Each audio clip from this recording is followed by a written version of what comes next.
In the heart of San Francisco, where the fog rolls in like whispered secrets and the city's hills create a maze of hidden stories, two souls were about to discover that love doesn't always arrive in the way we expect. This is the story of Maya and David, two people who saw the world differently, who felt everything more deeply, and who found in each other a connection that would change their lives forever. It's a story that reminds us that sometimes the most beautiful love stories are the ones that society doesn't always understand, the ones that bloom in the quiet spaces between neurotypical expectations and authentic human connection. Maya Churn had always felt like she was living in a world that spoke a different language. At 28, she had learned to navigate the bustling streets of San Francisco with a precision that others mistook for confidence, but she knew the truth. Every day was a careful choreography of routines and rituals that kept her grounded in a world that often felt too bright, too loud, too unpredictable. Her apartment in the Mission District was her sanctuary, a carefully curated space where every object had its place and every sound was familiar. She worked as a software engineer for a tech company in Soma, a job that suited her analytical mind and her preference for clear, logical patterns. The morning commute on the Muni system was always the same route, always the same time, always the same seat when possible. Maya had learned early in life that routine was her armor against the overwhelming sensory world around her. The diagnosis of autism had come when she was 12, but it wasn't until her 20s that she truly understood what it meant for her daily existence. On this particular Tuesday morning in October, the fog was rolling in thick over Twin Peaks, casting the city in that ethereal gray light that made San Francisco feel like a dream. Maya sat in her usual spot on the bus, noise-canceling headphones firmly in place, watching the familiar landmarks pass by. The Victorian houses of the Castro district, painted in their rainbow of colors, the steep incline toward Market Street, the early morning joggers making their way toward Golden Gate Park. Everything was as it should be, predictable and safe. But the universe had different plans that morning. David Rodriguez stood at the bus stop on Van Ness, his hands fluttering slightly at his sides as he watched for the number 38 bus. At 31, he had developed his own set of routines and coping mechanisms, though his autism presented differently than Maya's. Where she sought order through routine, David found comfort in patterns and deep, focused interest. His apartment in the Richmond district was filled with books about astronomy, detailed star charts covering every wall, and a telescope positioned perfectly to catch glimpses of the night sky through San Francisco's often cloudy atmosphere. David worked at the California Academy of Sciences in Golden Gate Park, where his encyclopedic knowledge of celestial mechanics and his ability to focus intensely on complex calculations made him invaluable to the planetarium team. He had a gift for taking the vast complexity of the universe and breaking it down into understandable pieces, though he struggled with the social complexities of daily human interaction. The bus was running 5 minutes late, which sent small ripples of anxiety through David's carefully structured morning. He checked his watch again, tapped his fingers against his leg in a rhythm of 7 beats, and tried to remember the breathing exercises his therapist had taught him. The fog was rolling in heavier now, and he could hear the distant sound of foghorns from the bay, a sound that always reminded him of whales calling to each other across vast oceanic distances. When the bus finally arrived, David climbed aboard and immediately noticed that his usual seat was occupied. This small disruption to his routine sent a familiar jolt of discomfort through his system, and he stood in the aisle for a moment, calculating alternatives. That's when he saw her, the woman with the noise-canceling headphones who always sat 3 rows from the front on the left side. He had noticed her before during his commute, not in any romantic sense, but because she, like him, seemed to have her routines, her own way of navigating the chaos of public transportation. Maya glanced up as someone sat down across from her, something that rarely happened since most commuters avoided the early morning bus crowd when possible. She found herself looking at a tall, thin man with kind eyes and slightly messy dark hair, who was carefully arranging his backpack and checking his watch with the kind of precision she recognized in herself. There was something about the way he moved, the deliberate nature of his actions, that felt familiar. David tried not to stare, but there was something intriguing about this woman. She had an Asian heritage, possibly Chinese-American, with straight black hair pulled back in a simple ponytail and clothes that were both practical and carefully chosen. She wore no makeup, which David found refreshing in a city where everyone seemed to be performing some version of themselves. But more than her appearance, it was her stillness that caught his attention. In a world where everyone seemed to be in constant motion, constantly checking phones or fidgeting or talking, she sat with a quality of focused calm that he rarely encountered. The bus hit a pothole as it navigated the steep streets leading toward downtown, and David's carefully balanced backpack shifted, sending his notebook and several pens scattering across the floor. Maya watched as he immediately began collecting his items, his movements quick but methodical, and she noticed the way his jaw tightened with what she recognized as frustration and embarrassment. Without thinking about social conventions or the unspoken rules of public transportation, Maya removed her headphones and leaned forward slightly. "The city really should fix these streets," she said, her voice quiet but clear. "The constant maintenance issues with muni vehicles probably cost more in the long run than proper road repair would." David looked up from where he was retrieving a pen that had rolled near her feet, surprised not just that she had spoken to him, but that her first comment was a logical analysis of municipal infrastructure rather than small talk about the weather. "You're absolutely right," he replied, accepting the pen she handed him. "It's a classic example of short-term thinking versus long-term planning. The city budget allocates funds for emergency repairs but never addresses the root cause of the problem." Maya found herself smiling slightly, a rare occurrence during her morning commute. "Exactly. It's like treating symptoms instead of the disease. I'm Maya, by the way." "David," he replied, settling back into his seat with his items now secured. "I've seen you on this route before. You always sit in the same spot." Most people might have found this observation strange or slightly intrusive, but Maya nodded with understanding. Routine is important. It reduces decision fatigue and creates predictability in an unpredictable environment. "Do you always take the same route to work?" "When possible," David admitted. "I work at the Academy of Sciences, so my schedule is pretty consistent." "You?" "Software engineer in Soma. Same time every morning, same route when the bus cooperates." She paused, then added, "Which it doesn't always do." They rode in comfortable silence for several blocks, both processing this unexpected interaction. Maya found herself stealing glances at David, noting the way he watched the city pass by with intense attention, as if he were cataloging details others might miss. David, meanwhile, was marveling at how natural the conversation had felt, how she hadn't seemed to find his directness odd or off-putting. As the bus approached Maya's usual stop, she made a decision that surprised even her.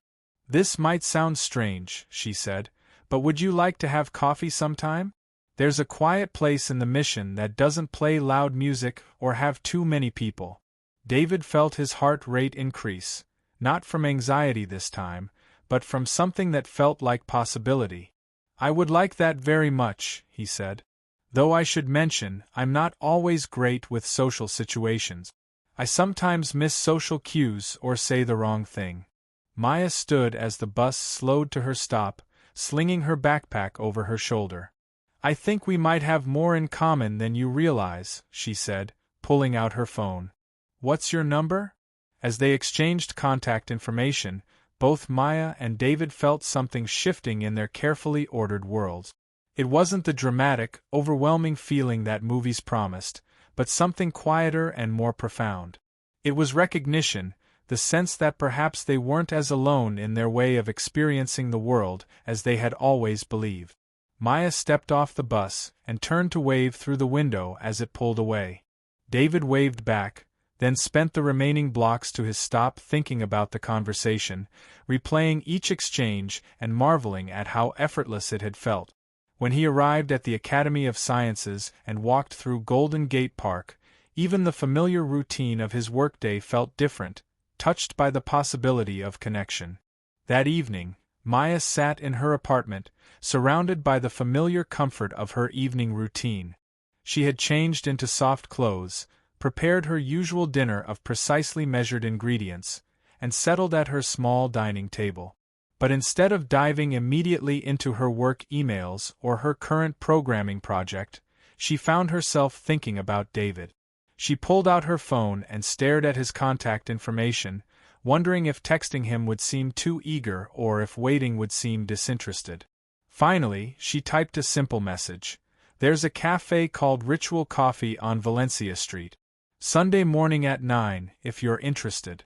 Fair warning, I'm not great with crowded places, but they have a quiet back section."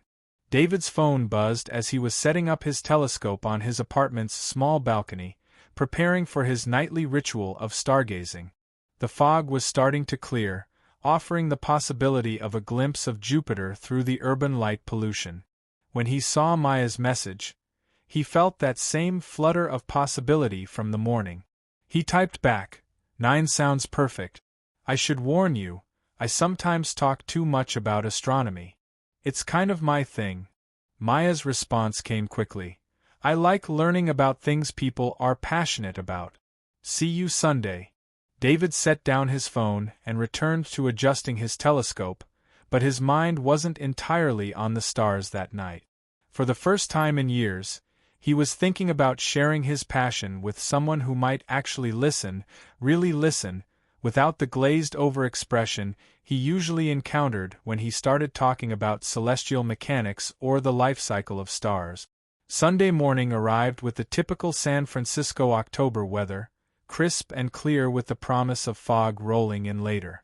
Maya arrived at Ritual Coffee exactly at 9, having walked the familiar streets of her neighborhood with a mixture of anticipation and nervousness she hadn't felt in years. The cafe was busier than she had hoped, filled with the weekend crowd of young professionals and families, but she could see the quieter back section she had mentioned. David arrived 3 minutes early, having walked from the Muni stop with the kind of focused determination that characterized most of his actions. He spotted Maya immediately, sitting at a small table in the back corner, 2 cups of coffee already waiting. She had chosen a spot that faced the room but was partially shielded by a large plant, offering both visibility and privacy. "I hope black coffee is okay," Maya said as he sat down. "I wasn't sure how you liked it, and the menu here can be overwhelming." David smiled, a genuine expression that transformed his usually serious features. "Black is perfect. I've never really understood the appeal of complicated coffee drinks. It seems like hiding the actual flavor of the coffee." "Exactly," Maya agreed, wrapping her hands around her warm mug. "Although I think for some people, the ritual of customization is part of the appeal. The sense of having something made specifically for their preferences." They talked easily, the conversation flowing between topics with a naturalness that surprised them both. David told her about his work at the planetarium, about the new exhibit on exoplanets he was helping to develop, about the challenges of making complex astronomical concepts accessible to visitors who might have only a passing interest in science. Maya found herself genuinely fascinated, asking questions that showed she was really listening. "So when you're looking for potentially habitable planets, what factors are most important?" she asked. "Well, there's the habitable zone, which is the distance from a star where liquid water could exist on a planet's surface," David explained, his hands moving slightly as he talked, a gesture Maya recognized as stemming behavior. "But it's more complex than just distance. You have to consider the planet's atmosphere, its magnetic field, the stability of its orbit, the type of star it orbits." As he spoke, Maya noticed the way his entire demeanor changed when discussing his passion. The careful tension he seemed to carry in social situations relaxed, replaced by an animated enthusiasm that was genuinely attractive. She found herself thinking that this was what confidence looked like on someone like him, like them.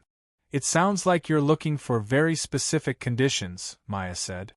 Like debugging code, in a way.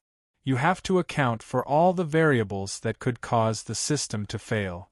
David paused, considering the analogy. That's actually a really accurate comparison. I never thought of it that way, but yes, it's troubleshooting on a galactic scale. Maya smiled, pleased that her attempt to relate his work to her own experience had landed well. What got you interested in astronomy in the first place? David's expression grew more thoughtful. When I was a kid, maybe 8 or 9, my parents took me to the Griffith Observatory in Los Angeles. I was going through a difficult phase, lots of meltdowns, struggling in school. But when the planetarium show started and I saw the simulation of traveling through space, something clicked. The scale of it, the patterns, the mathematical precision of orbital mechanics. It was the first time I felt like I understood something perfectly. Maya nodded, recognizing the feeling he was describing. For me, it was programming. The first time I successfully wrote a piece of code that did exactly what I intended it to do, I felt like I had found a language that made sense. Like all the social rules I could never quite grasp had been replaced by logical rules that were consistent and predictable. Yes, David said, leaning forward slightly. That's exactly it. The universe operates on principles that don't change based on mood or social context. Gravity works the same way whether you understand the social cues in a room or not. They sat in comfortable silence for a moment, both processing the recognition of shared experience. The cafe buzzed around them, but Maya found that the usual sensory overload she experienced in crowded spaces was muted, filtered through her focus on David and their conversation. "Can I ask you something?" Maya said finally. "And feel free not to answer if it's too personal." David nodded, curious. "Are you autistic?" she asked directly, her voice quiet but clear. "I am, and I recognize some things about the way you move through the world." David felt a familiar flutter of anxiety at the question, but also relief. He had been wondering the same thing about her, noting the careful way she chose her words, her direct communication style, the way she seemed to understand his need for routine and predictability. "Yes," he said simply. "Diagnosed when I was 15, though I think my parents suspected earlier. They just didn't know what to do with a kid who memorized star charts instead of playing soccer." Maya felt something relax in her chest that she hadn't realized had been tense. "I was 12 when I got my diagnosis. My parents were relieved to finally have an explanation for why I was so different from other kids, but I don't think they ever really understood what it meant for how I experience the world. Do you mind me asking how you've navigated dating and relationships?" David asked, then immediately looked uncomfortable. "I'm sorry, that's probably too personal for a first coffee meeting." Maya appreciated his directness. "No, it's okay. Honestly, I haven't much. I've tried dating apps, a few setups through work colleagues, but most people seem to want a level of social performance that exhausts me. What about you?" "Same experience, mostly," David admitted. "I went on a few dates over the years, but I always felt like I was failing some test I didn't know I was taking. Like there were rules everyone else understood that no one had bothered to explain to me." "The unspoken rules are the worst," Maya agreed. "Like, why can't people just say what they mean? If you're interested in someone, why not just say so instead of playing games and dropping hints?" David laughed, a sound that was warm and genuine. "My therapist has been trying to teach me to read between the lines for years. I keep telling her I'd rather people just used more lines." Maya found herself laughing too, something that didn't happen often, especially with someone she had just met. "That's perfect. I'm stealing that phrase." They spent the next hour talking about everything from their work routines to their experiences with sensory overload, from their favorite quiet places in San Francisco to their struggles with understanding neurotypical social expectations. Maya told David about her carefully structured apartment, about how she had learned to advocate for herself in workplace environments that weren't designed for people like her. David shared stories about late nights at the observatory, about the peace he found in the predictable movements of celestial bodies, about the challenge of leading public programs when public speaking felt like performing in a foreign language. As the cafe grew more crowded and the noise level increased, both Maya and David began to show signs of sensory fatigue. Maya's responses became slightly shorter, more clipped, and David's hands moved more restlessly, seeking the comfort of stemming behaviors. "Would you like to go for a walk?" Maya suggested. "Golden Gate Park isn't far, and it's usually quieter than the streets." David agreed immediately, relieved at the suggestion. They paid for their coffee and stepped out into the San Francisco morning, the sun now competing with the fog rolling in from the Pacific.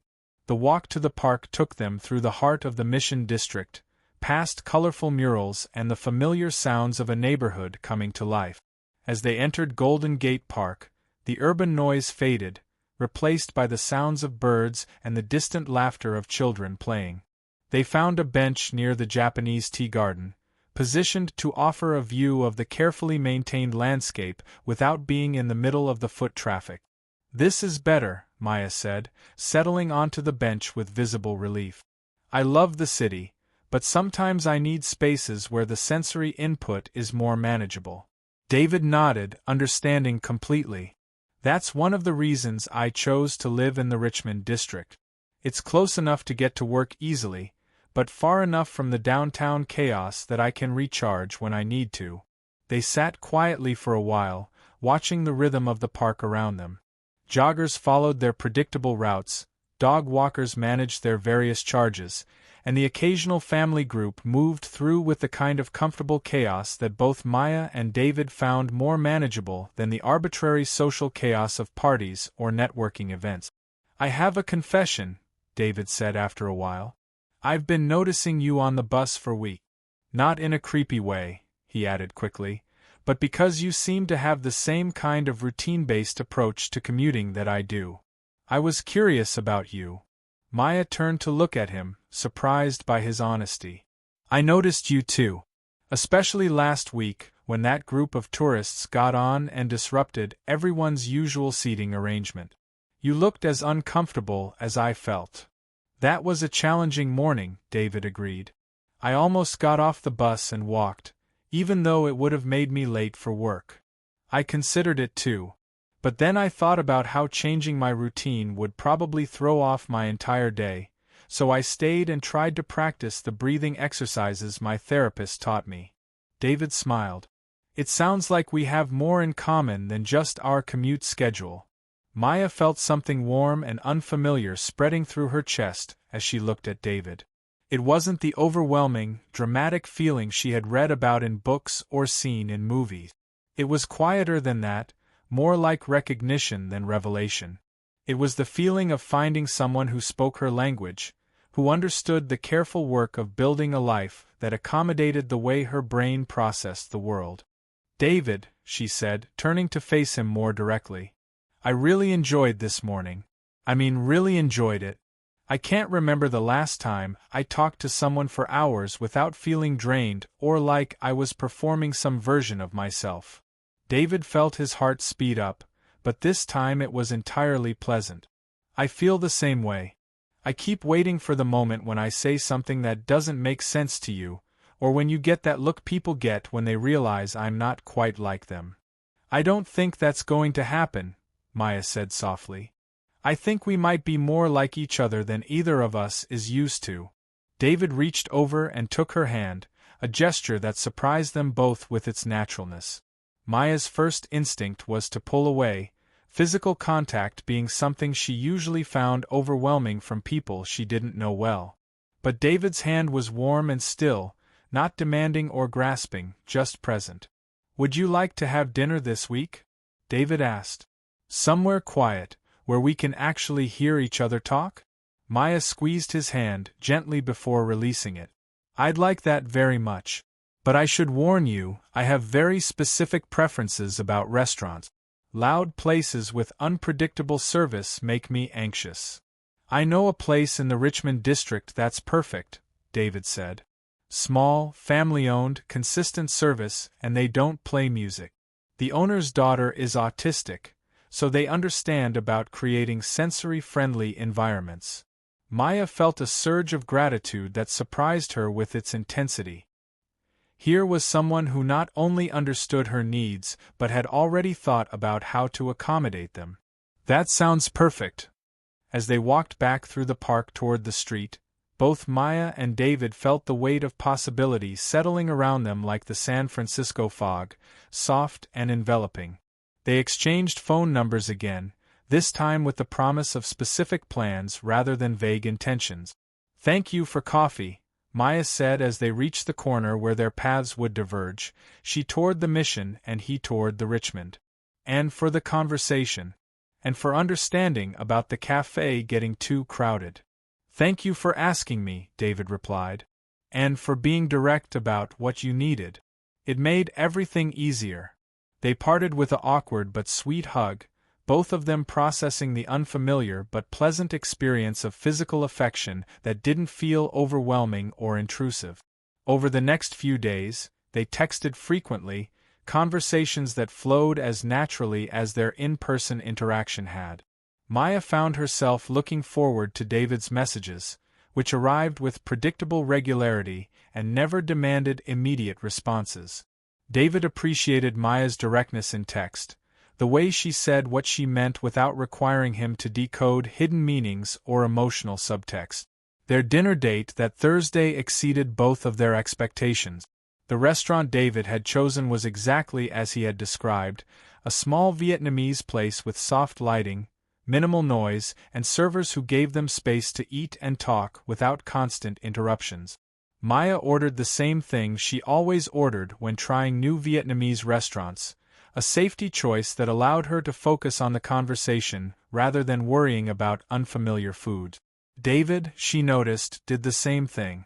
"So tell me about your apartment," Maya said as they shared spring rolls. "You mentioned it's set up for stargazing." David's face lit up with enthusiasm. "I have a small balcony that faces west, so I can see some of the better night sky when the fog cooperates. I've got charts covering most of the walls, and I've organized my books by topic and then chronologically by publication date." Maya smiled. "That sounds wonderfully systematic. My place is organized by function and frequency of use. Everything has a specific place, and I have backup systems for important items." "Backup systems?"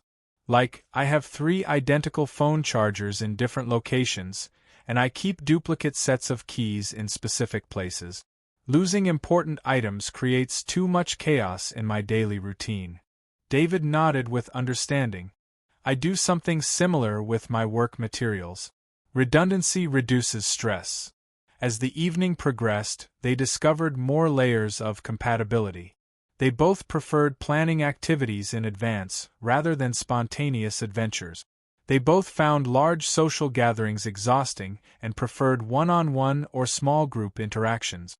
They both had learned to advocate for their needs in professional environments, though it had taken years of practice and more than a few difficult experiences. "Can I ask you something that might be too forward?" Maya said as they finished their main courses. David nodded, curious but not anxious. Maya's directness had become comfortable rather than intimidating. "Are you interested in me romantically, or are you looking for friendship?" Maya asked. "I ask because I'm interested in you romantically, and I'd rather be clear about intentions than spend weeks wondering and analyzing every interaction." David felt relief wash over him at her directness. "I'm definitely interested romantically," he said.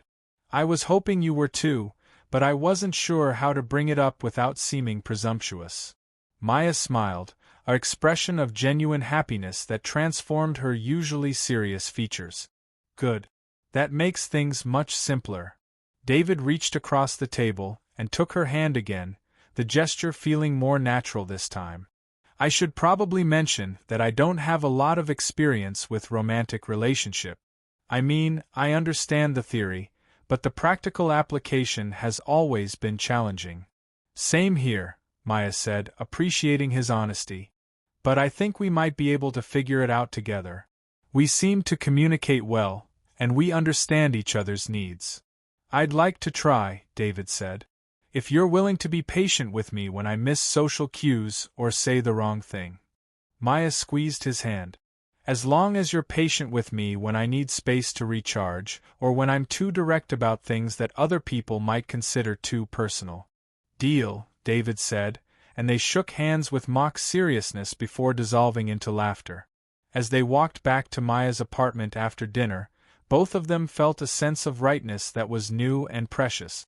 The fog was rolling in thick from the ocean, wrapping the city in its familiar embrace, and the sounds of San Francisco at night created an urban lullaby around them. This might sound strange, Maya said as they reached her building, but would you like to come up for tea? Not for anything complicated, just to extend the evening a little longer. David smiled. I'd like that very much. Maya's apartment was exactly what David had expected and more beautiful than he had imagined. Everything was organized with precision, but it was warm precision, the kind that spoke of someone who had created a sanctuary rather than just a functional living space. Books lined one wall, organized by subject and author. The kitchen was compact but perfectly appointed, every item in its designated place. The living room featured a comfortable couch positioned to catch natural light during the day and soft lamp lighting in the evening. This is wonderful, David said, genuinely impressed. It feels so peaceful. Maya put the kettle on and selected tea bags from a carefully organized collection. It took me years to get it right. I had to learn what worked for me rather than trying to create what I thought an apartment should look like. They settled on the couch with their tea, sitting close enough to touch but not so close as to feel crowded. Maya tucked her legs under her and turned to face David, studying his profile as he looked around her space. David, she said, I want to tell you something, and I hope it doesn't scare you off. He turned to face her, giving her his full attention. Okay. I've spent most of my adult life convinced that I was too different, too difficult, too much work for anyone to want to be in a relationship with me. I've had therapists and well-meaning friends tell me that I needed to learn to be more flexible, more social, more like everyone else if I wanted to find love.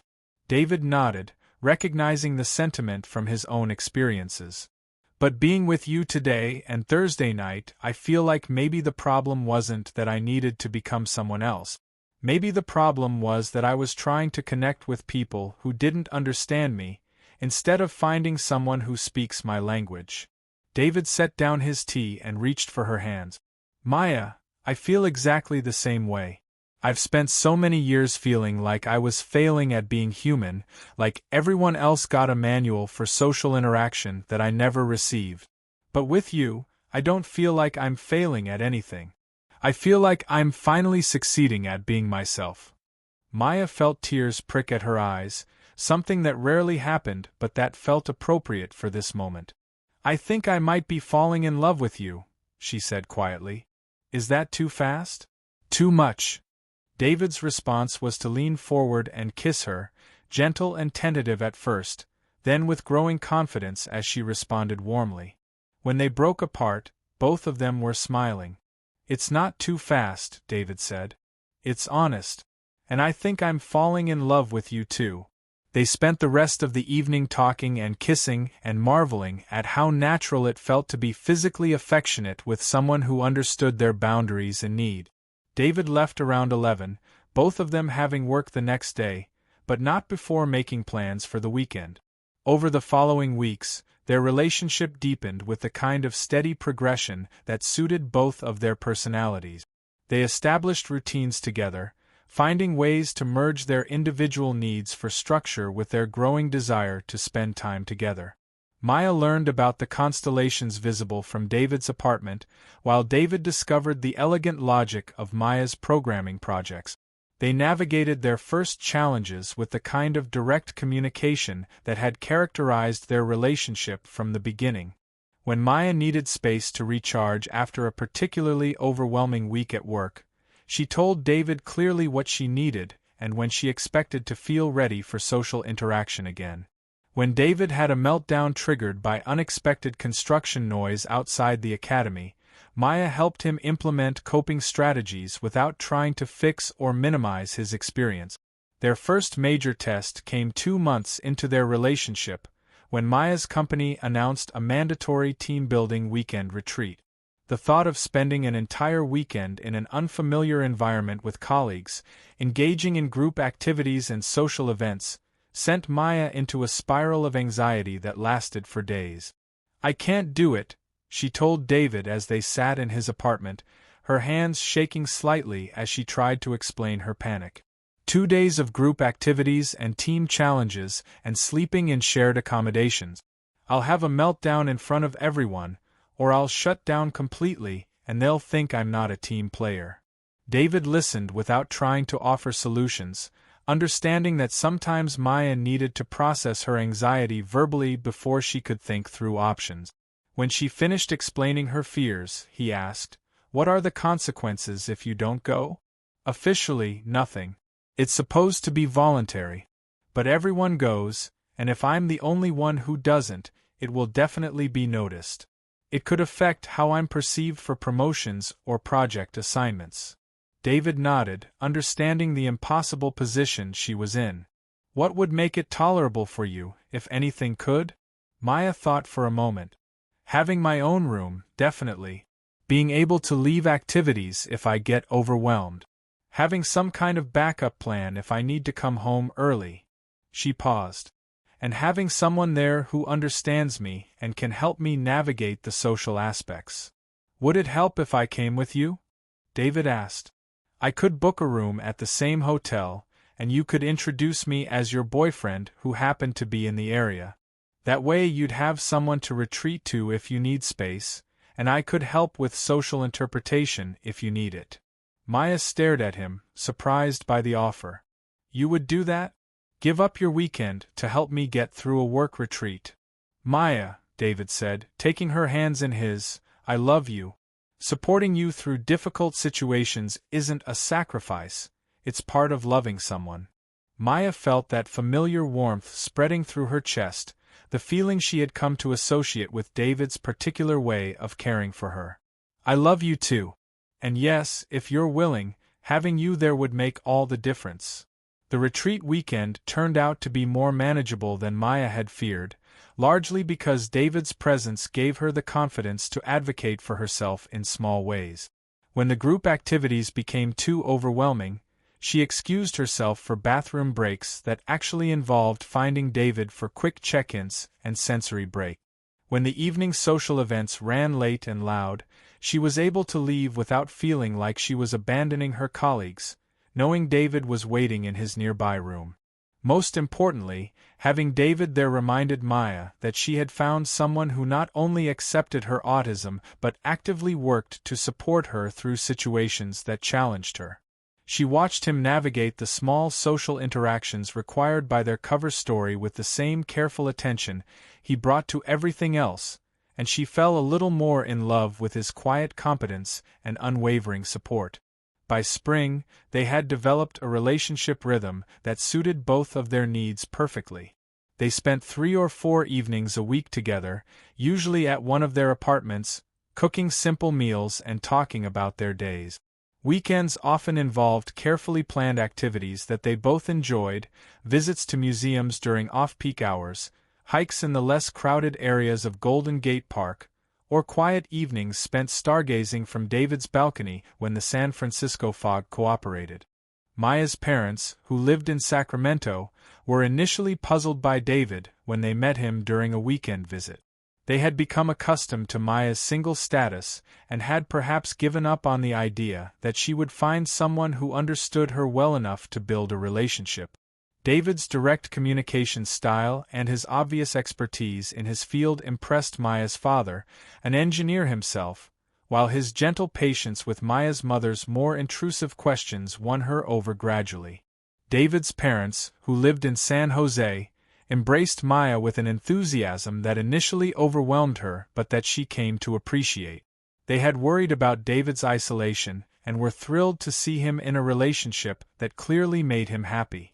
Maya appreciated their acceptance and their willingness to learn about autism from both her and David's perspective. The first time Maya said she loved David, they were lying on a blanket in Dolores Park on a rare clear San Francisco evening, watching the city lights twinkle below them while David pointed out the few stars visible through the urban light pollution.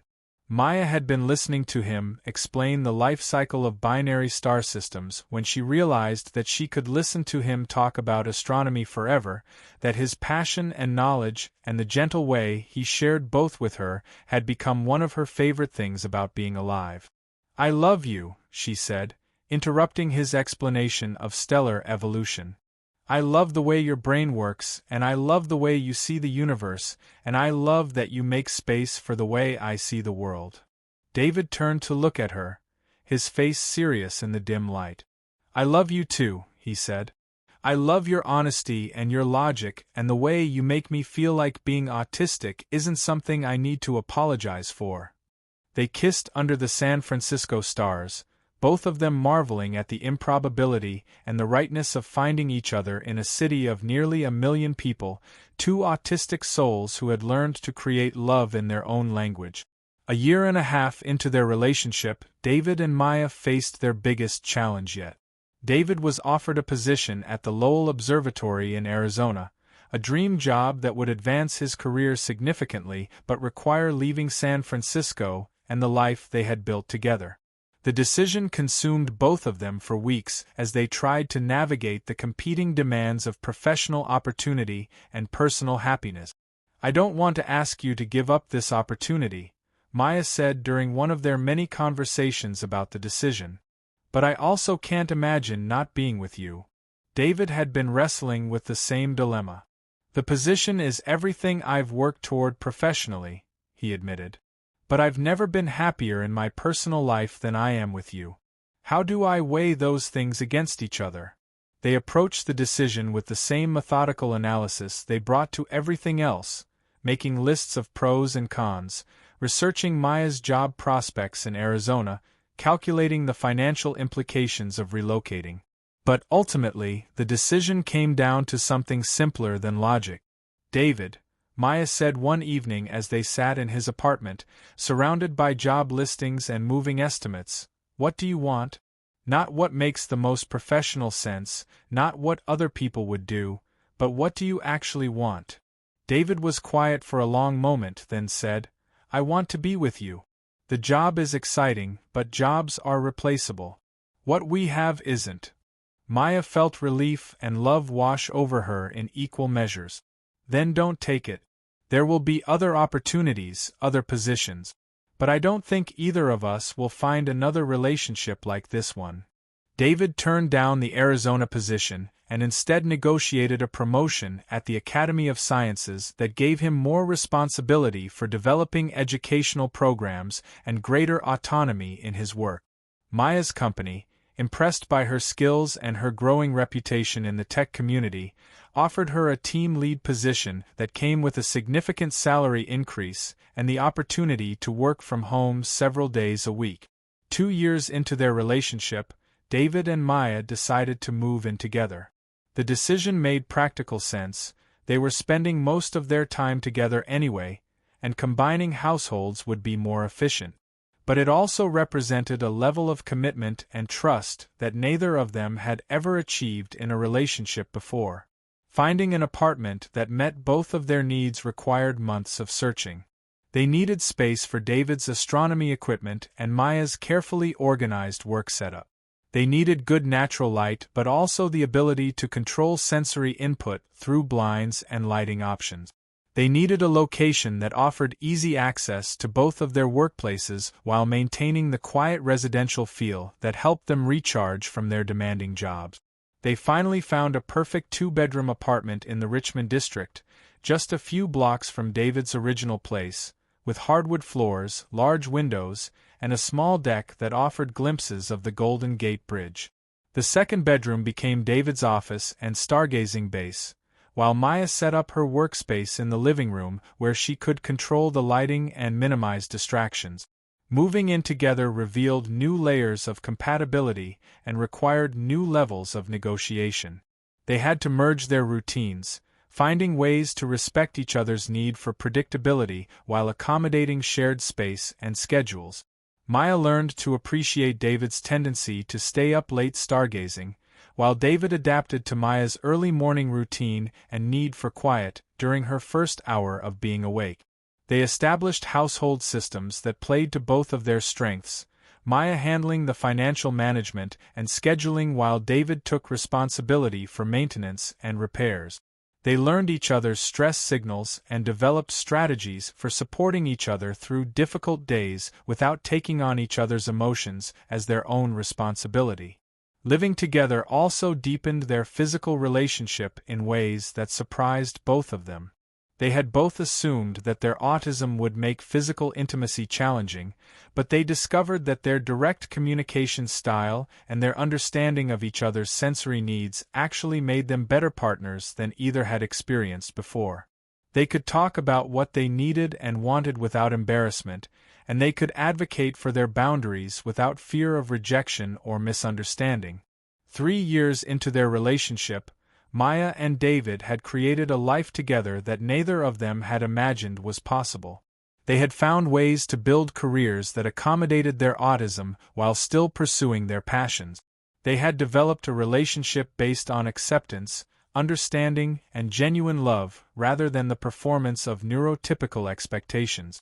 They had created a home that felt safe and nurturing for both of them. But perhaps most importantly, they had found in each other proof that being autistic didn't mean being alone. They had discovered that there were other people who spoke their language, who understood their way of processing the world, who could love them not despite their autism but as complete human beings whose autism was simply one aspect of who they were. On a foggy San Francisco evening in late fall, as they sat on their small deck watching the city lights flicker through the marine layer, David turned to Maya with the kind of serious expression she had learned meant he was about to say something important. "Maya," he said, taking her hand in the familiar gesture that had become their signature form of affection, "I have something I want to ask you." Maya felt her heart rate increase, but it was anticipation rather than anxiety. "Okay." David reached into his pocket and pulled out a small box, opening it to reveal a simple, elegant ring with a single stone that caught the light from their apartment windows. "I know we both prefer direct communication over grand gestures, and I know we both value practical decisions over romantic symbolism. But I love you, and I want to spend the rest of my life building this kind of partnership with you. Will you marry me?" Maya stared at the ring, then at David's face, seeing in his expression all the love and hope and careful thought that had gone into this moment. "Yes," she said, her voice clear and certain. "Yes, absolutely yes." As David slipped the ring onto her finger and they kissed surrounded by the familiar fog of their adopted city, both Maya and David marveled at the journey that had brought them to this moment. They had started as two lonely people struggling to navigate a world that didn't seem designed for them, and they had found in each other not just love, but belonging. Their engagement party 6 months later was a small, carefully planned gathering in Golden Gate Park, attended by their families and a select group of friends who understood and appreciated their relationship. Maya wore a simple dress in her favorite shade of blue, while David wore a suit that made him feel confident rather than constrained. The ceremony was short and meaningful, focused on their commitment to supporting each other's growth and happiness rather than traditional wedding rhetoric that didn't resonate with either of them. Maya's maid of honor was her sister, who had flown in from Portland and who had watched Maya's transformation over the past few years with amazement and joy. David's best man was his colleague from the Academy of Sciences, a fellow scientist who had become a close friend and who understood David's communication style well enough to give a speech that was both heartfelt and appropriately brief. The reception featured Maya and David's favorite foods from their favorite San Francisco restaurants, served in a quiet indoor space that allowed for conversation without overwhelming sensory input. Instead of a DJ or live band, They created a playlist of instrumental music that provided ambience without competing with conversation. Instead of traditional dancing, they set up stations where guests could engage in activities they enjoyed, from stargazing demonstrations to computer coding challenges. As the evening wound down and their guests began to leave, Maya and David stood together on the terrace of their venue, looking out over the San Francisco Bay as the fog began to roll in from the Pacific. They were both tired from the social interaction of the day, but it was a good tiredness, the kind that came from sharing something meaningful with people who mattered to them. "How do you feel, Mrs. Rodriguez?" David asked, using Maya's new name for the first time. Maya smiled, testing the sound of it in her mind. "I feel like we did it," she said. "We figured out how to build a life that works for both of us. We found our people, we created our space, and we made it official." David pulled her close, marveling as always at how perfectly she fit against him, how their different heights and body types seemed designed to complement each other. "I feel like we're just getting started," he said. "Like everything up until now has been preparation for the real adventure." Maya looked up at him, seeing in his face the same mixture of contentment and anticipation she felt in her own heart. "I love our adventure," she said. "I love that it's ours, and I love that we get to keep writing it together."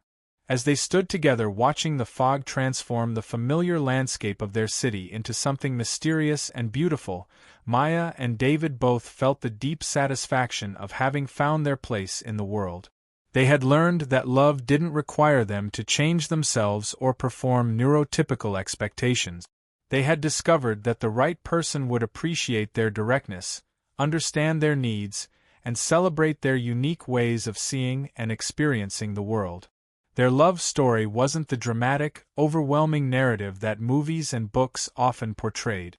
It was quieter than that, more sustainable, built on mutual understanding and genuine compatibility rather than passion that burned bright and fast.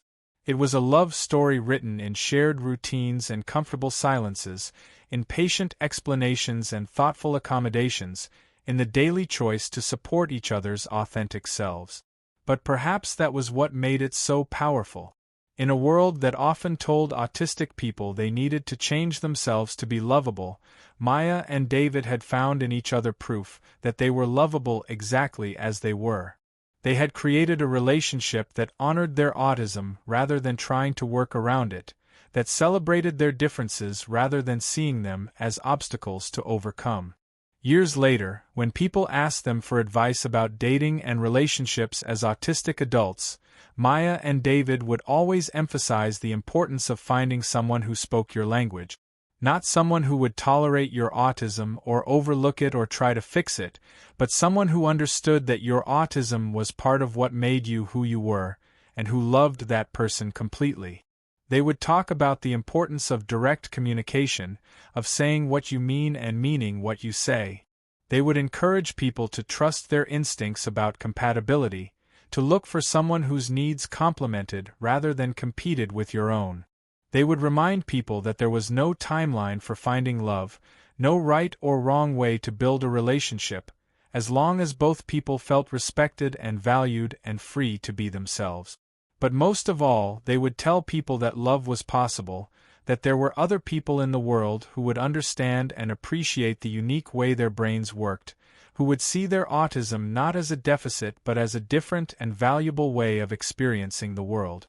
As Maya and David built their life together in San Francisco, surrounded by the fog and the hills and the vibrant community of people who had also found their place in this accepting city, they became living proof that love stories come in many different forms.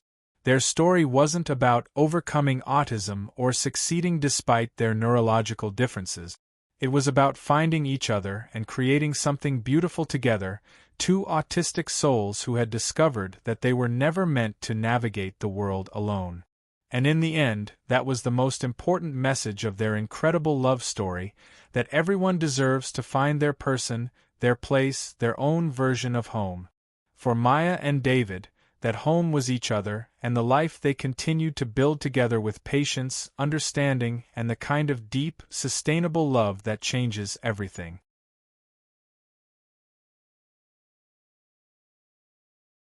Thank you for joining me in sharing Maya and David's beautiful journey of love and acceptance. Their story reminds us that love comes in many forms, and that the most meaningful connections are often built on understanding, acceptance, and the courage to be authentically ourselves. If you found their story moving, I'd love to hear your thoughts in the comments below.